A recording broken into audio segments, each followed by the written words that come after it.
আজকে আমি দেখতেছি 13 বছর যাবৎ শেখ হুদু আবদুল্লাহপুর থেকে আপনার বেরিবাদ পর্যন্ত প্রতিদিনই সেই করে। আমি আমি আমি আমি 1985 সাল থেকে 88 সাল পর্যন্ত হাফিজ মাদ্রাসায় পড়ছি। আমি 18 বার হাফিজ। আমি এই ইসলামের নামে এই সব পন্থা আমি বন্ধ চাই। এটা ইসলামকে কলুষিত করা হচ্ছে। যারা এতিমখানা পড়তে পারতেছে না, বহু এতিমখানা আছে, ছাত্র পাচ্ছে না। আর এই যে রাস্তাঘাটে যেসব টাকাগুলি, এগুলি সব টাকা মসজিদে যায় না এবং মাদ্রাসায় যায় না। এটা কিছু একটা অংশ জুড়িয়ে যায়, তাদের পেটেই যায়।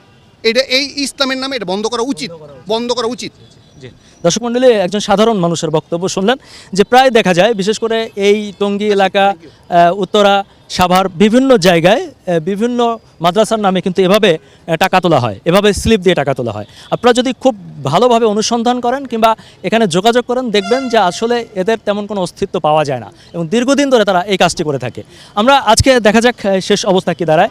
আমরা কিন্তু আপনাদের জন্য অপেক্ষা করছি। আপনারা কিন্তু আইডি কার্ড আনতে হবে। দর্শক মণ্ডলী, ওনারা কিন্তু কেউ ওনাদের মাদ্রাসার আইডি কার্ড মানে পরিচয়পত্র দেখাতে পারেনি।